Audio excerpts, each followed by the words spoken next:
palavras de esperança, teu amor, Senhor, e tua graça me alcança. Louvado seja o nosso Senhor Jesus Cristo, para sempre seja louvado. Em nome do Pai, do Filho e do Espírito Santo. Amém. Bom dia. Leitura de hoje, Filipenses 4, de 10 a 23. Tudo posso naquele que me conforta. Eu sou João Batista e é uma alegria imensa estar chegando para trazer a palavra de Deus ao teu coração, em família, em missão, e que Deus nos conduza, nos sustente e nos proteja de todos os males, de todas as ciladas, tudo aquilo que a todo instante chega contra nós. Que o Espírito Santo nos oriente, nos capacite e nos direcione durante toda a semana que vem pela frente. Vamos à leitura. Fiquei imensamente contente no Senhor, porque finalmente vi reflorescer o vosso interesse por mim. É verdade que sempre pensáveis nisso, mas vos faltava a oportunidade de mostrá-lo. Não é minha penúria que me faz falar. Aprendi a contentar-me com o que tenho. Sei viver sei viver na penúria e sei também viver na abundância. Estou acostumado a todas as vicissitudes, a ter fartura e a passar fome, a ter abundância e a padecer necessidade. Tudo posso naquele que me conforta. Contudo, fizestes bem tomar parte na minha tribulação. Vós que sois de Filipos, bem sabeis como no início do meu ministério evangélico, quando parti da Macedônia, nenhuma comunidade abriu comigo contas de deve haver, senão vós somente. Já por 2 vezes mandastes para Tessalônica o que me era necessário. Não é o donativo em si que eu procuro, e sim os lucros que vão aumentando a vosso crédito. Recebi tudo e em abundância. Estou bem provido depois que recebi de Epafrodita a vossa oferta. Foi um suave perfume, um sacrifício que Deus aceita com agrado. Em recompensa, o meu Deus há de prover magnificamente a todas as vossas necessidades, segundo a glória em Jesus Cristo. A Deus nosso Pai, seja a glória por toda a eternidade. Amém. Saudai em Jesus Cristo todos os santos, os irmãos que estão comigo vos saúdam. Todos os santos vos saúdam, especialmente os da casa de César. A graça do Senhor Jesus Cristo esteja com o vosso espírito.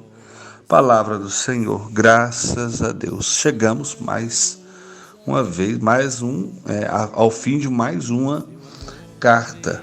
Hoje nós concluímos a leitura e a reflexão de Filipenses. A partir de amanhã, nós vamos continuar nas cartas de Paulo, na carta aos Colossenses. Mas a leitura de hoje, ela conclui uma escrita de Paulo ao povo de Filipos de uma forma muito bonita. Paulo fazendo aí o agradecimento pelos socorros recebidos. E ele começa mais uma vez falando da alegria, Fiquei imensamente contente. Contente é contentar-se com, alegrar-se com. Fiquei imensamente contente no Senhor, porque finalmente vi reflorescer o vosso interesse por mim. É verdade que pensava sempre nisso, mas vos faltava oportunidade de mostrá-lo. Então Paulo percebe que a comunidade desperta com ele um interesse, ao mesmo tempo um cuidado, Recebiam a palavra e o sustentavam, porque Paulo, ele por mais que às vezes ele poderia ter um trabalho, mas naquele momento ele vivia especificamente da doação. Ele doava o seu tempo, levava a sua palavra, mas em troca disso as pessoas o sustentavam materialmente. É o que muitos missionários, muitas comunidades fazem até hoje, estão por conta, vivem a 24 horas do seu dia pela evangelização e são sustentados pela comunidade, pelas pessoas, por onde ele passa ou ela passa, né? Versículo 11 vai dizer que não é minha penúria que me faz falar, aprendi a contentar-me com o que tenho. E talvez aqui esteja um grande segredo para cada um de nós, né? Não ficar reclamando de tudo que acontece na vida. Tem tanta gente que tem muito e reclama, muitos não tem e reclama. De toda forma parece que está ruim, está reclamando. E Paulo vai dizer, olha, não é minha penúria que me faz falar, não é o sofrimento, não são as dificuldades que me faz falar, reclamar. Aprendi a contentar-me com o que tenho. Então eu não vou ficar perdendo tempo com reclamação. O que eu tenho, glória a Deus. Eu, graças a Deus, tenho várias pessoas do meu convívio que me ensinam isso constantemente.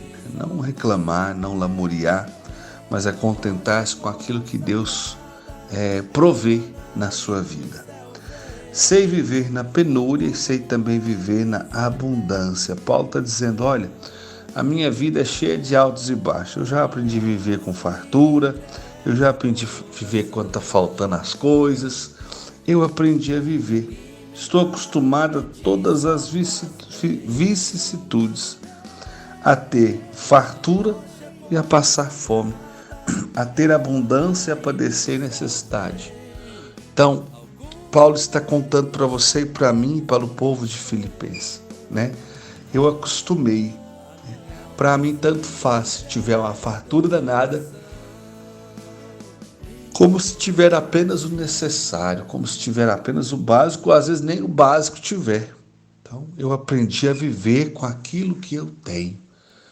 E aí ele vai dizer uma das frases mais conhecidas do Antigo Testamento. Tudo posso naquele que me conforta, ou tudo posso naquele que me fortalece. Fortalece com, confortar com.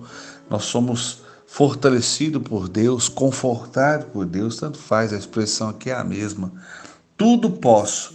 Eu posso vencer todas as adversidades. Eu posso vencer todas as lutas. Eu posso passar nos momentos bons de uma forma grata, perseverante, amável. Eu posso tudo naquele que me fortalece. Meu irmão, diga isso para o teu coração. Você também pode sim tudo vencer naquele que está do seu lado, que te fortalece, que é Jesus Cristo. Se você tem Cristo, você tem tudo. Tudo com Cristo é graça, é bênção. Quando nós não temos nada, Deus nos sustenta, Ele nos fortalece e Ele provê o necessário ao teu e ao meu coração. Por isso que essa leitura é tão bonita.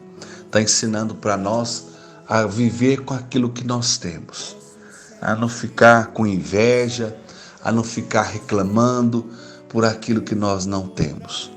É interessante, muitos às vezes questionam, reclamam, falam de quem tem, mas às vezes não lutam para conquistar aquilo que tanto deseja. Então é muito fácil somente julgar. Agora eu também sei pessoas que lutam e não conseguem, às vezes nem o necessário. É verdade.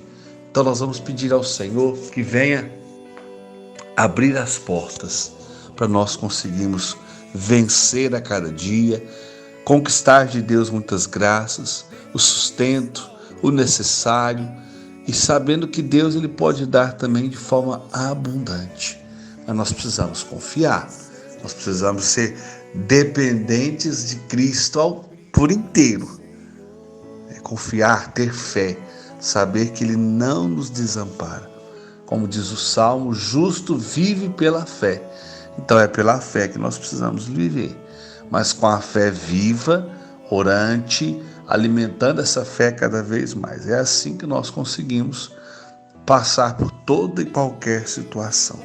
Paulo era um homem de fé. Paulo era um homem de confiança. Por isso que ele sempre esperava no Senhor, confiava no Senhor. Se ele tivesse fartura, ele se alegrava. Se ele não tivesse, às vezes, nem o básico, nem o necessário, ele continuava firme. Por quê? Por causa da sua fé, da sua confiança em Deus. Contudo, fizestes bem em tomar parte na minha tribulação.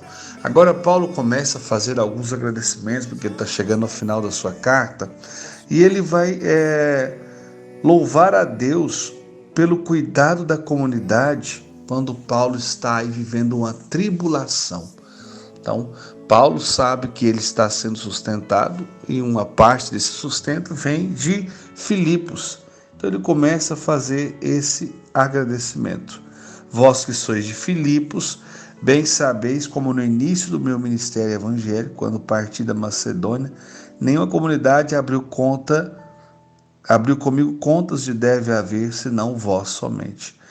Paulo está dizendo, olha, ninguém me abriu uma notinha, né? Ou, como está explicado aqui no rodapé, deve haver, nesse caso, a comunidade recebia benefícios espirituais do apóstolo, enquanto este recebia da comunidade socorros materiais. Então, Paulo levava aquilo que era espiritual e o material, aquilo que era físico, a comunidade concedia, o sustentava, o mantinha. Aqui tem algo interessante quando parti da Macedônia. Então, quando ele saiu da Macedônia, foi logo após, acredito eu, primeiro momento, logo após a sua conversão. Acredito que muitos então tinham medo, muitas comunidades às vezes tinham medo, porque Paulo era um perseguidor dos cristãos. Então, até ele ganhar aquela confiança, a primeira comunidade que confiou esse cuidado especial a Paulo foi a comunidade de Filipos. Então, ele escreve essa carta. Acredito eu que esse seja um dos grandes motivos pela alegria que Paulo relata para nós durante esses 4 capítulos de Filipenses, né? Porque ele sabia do cuidado dessa comunidade para com ele. Ele sabia que esse povo era um povo acolhedor, um povo diferente, que tinha um olhar que outras comunidades não tinham. Então, olha que bonito. Paulo, então, conclui a sua carta fazendo uma gratidão, um agradecimento especial pelo cuidado da comunidade para com ele. Aí ele termina dizendo assim, já por 2 vezes mandaste para Tessalônica o que me era necessário. Então, além deles sustentarem enquanto ele estava na comunidade, quando Paulo foi para Tessalônica, lá já tinha aí o necessário que ele precisava. Aí ele vai falar assim, olha, não é o donativo em si que eu procuro, e sim os lucros que vão aumentando a vosso crédito, ou seja, não é lucro no sentido financeiro, não. Paulo está dizendo assim, olha, eu não estou atrás do donativo somente, não. Eu estou vendo o vosso entendimento com a palavra. Os lucros aqui no caso é o crescimento espiritual, né? E sim os lucros que vão aumentando a vosso crédito. Vocês são uma comunidade que merece um olhar diferente. É uma comunidade que tem o desejo da palavra, o desejo do crescimento espiritual, a vontade de realmente ajudar uns aos outros. Então Paulo percebe algumas características no povo de Filipos e ele vai escrevendo isso para concluir a sua carta. Recebi tudo e em abundância. Estou bem provido depois que recebi de Epafrodita a vossa oferta. Foi um suave perfume, um sacrifício que Deus aceita com agrado. Por que ele fala que Deus aceita com agrado? Porque ajudar, contribuir, dar o necessário ao outro, com certeza agrada o coração de Deus. Para muitos naquela época, qualquer doação, qualquer ato, era como que às vezes um grande sacrifício, porque às vezes as pessoas não tinham nem o básico, e mesmo assim paravam de olhar somente para si e olhavam também para o sofrimento do outro, né? Em recompensa, o meu Deus há de prover magnificamente a todas as vossas necessidades, segundo a glória em Jesus Cristo. Ou seja, Deus não vai deixar vocês de mãos vazias, não. Aquele que ajuda, aquele que faz a sua doação, Deus com certeza dá em dobro. E aí ele conclui a sua carta, né? Saudando as pessoas, falando que aqueles que estavam com ele também estavam mandando um abraço especial, não é isso? Todos os santos os saúdam, especialmente os da casa de César. César aqui no caso é o pessoal a serviço do imperador, é o imperador César. E aí ele conclui: a graça do Senhor Jesus Cristo esteja com o vosso espírito. Ou seja, o que mais vocês necessitam é a graça de nosso Senhor Jesus Cristo. Que bonito! Paulo conclui sua carta fazendo um agradecimento, levando louvor a Deus por tudo aquilo que a comunidade é e também por aquilo que ela representa em sua vida, principalmente em sua missão.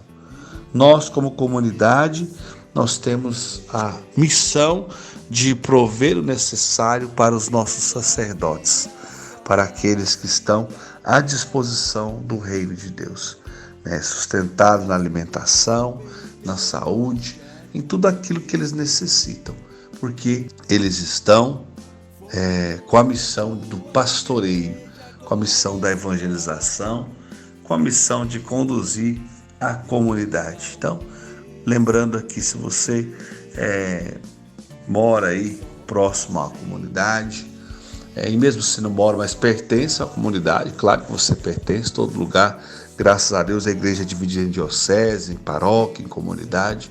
Então, quem sabe, procurar o sacerdote, ver se está tudo ok, se não está precisando de nada especial. É um zelo com os nossos pastores, com aqueles também que são os missionários, aqueles que pregam a palavra, que vivem da pregação da palavra. Então, se você conhece algum, é importante, às vezes, nesse tempo onde muitos dos nossos compromissos estão parados, perguntar para eles aí como é que vocês estão, está precisando de alguma coisa. Ter esse cuidado com os missionários, ter esse cuidado com os sacerdotes, com a comunidade. Nós precisamos manter de pé a nossa comunidade.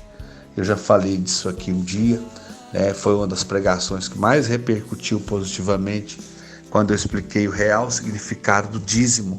O dízimo é aquilo que sustenta a nossa igreja, é aquilo que mantém o sacerdote no sentido material, mantém a luz acesa, o som com qualidade, o escritório funcionando, porque a igreja tem suas despesas, seus funcionários.